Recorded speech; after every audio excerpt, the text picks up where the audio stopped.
The Quiet Light, the untold story of Blessed Pier Giorgio Frassati's last night. There are saints whose lives shine like torches, and then there are those whose holiness glows so quietly, so gently, that you only recognize its brilliance after they're gone. Tonight, I want to tell you a story about a young man who lived only 24 years, but whose hidden goodness changed the world long after his short life ended. It is the story of Blessed Pier Giorgio Frassati, the saint of the mountains, the saint of joyful faith, the saint whose holiness was so quiet that not even his own family saw it until the day he died. But this is not the story of the Pier Giorgio you may have heard before. Tonight, we go deeper. Tonight, we go to his last night on earth, the night when grace shone brightest through suffering, silence, and a love that refused to turn inward. Take a breath. Let's step into the quiet light. It was late June of 1925 in Turin. A heavy heat hung in the air, and in the Frassati home, laughter echoed through the hallways. The family was preparing for a graduation celebration for Pier Giorgio's sister. Guests moved about the home, glasses clinked, music drifted faintly through the rooms. And somewhere, alone in the corner of the house, Pier Giorgio Frassati could barely breathe.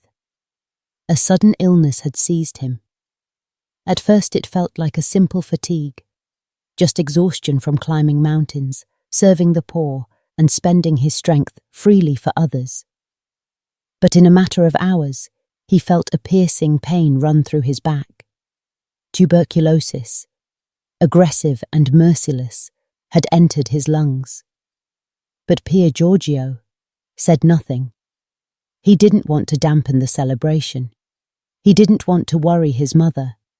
He didn't want to draw attention to himself. So he lay quietly in his small room, enduring each breath with silent courage.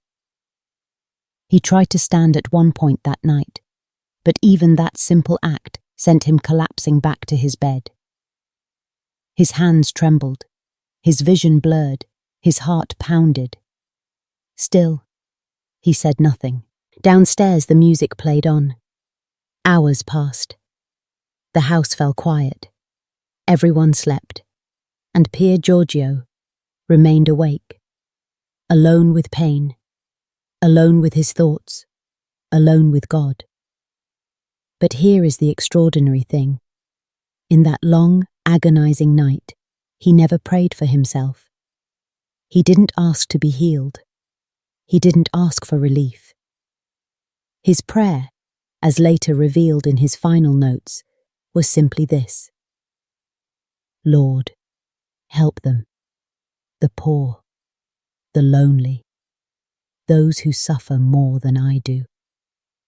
That was Pier Giorgio's heart, a love turned outward, even in agony. Toward dawn, he felt a momentary clarity. His mind sharpened just enough for him to think of one last duty. A poor man he had promised to help. With trembling hands, barely able to hold a pencil, he scribbled a note to his friend delivering help to the man. This, from a dying boy who could hardly draw breath. He hid the note beside his bed, just as he had hidden so many acts of charity throughout his life. When the sun rose, Pier Giorgio's mother finally entered his room and froze. Her son's face was drained of colour, his breathing shallow, his voice nearly gone. "Giorgio, my son, why didn't you call me?" He simply smiled weakly. "I didn't want to disturb you." That was his last night. A quiet light, hidden until the end. Most people think holiness looks spectacular, heroic, dramatic, public. But Pier Giorgio teaches us something profoundly different. Holiness is often hidden. Holiness is often silent. Holiness is often known only to God. He didn't preach to crowds. He didn't found institutions. He didn't write spiritual classics. He wasn't a priest, a theologian, or a miracle worker. He was simply good. Good in the small, consistent, unnoticed ways. In kindness, in generosity, in prayer, in joy, in sacrifice. And on his last night, when everything hurt, when breath itself was a battle, his instinct was still to think of others.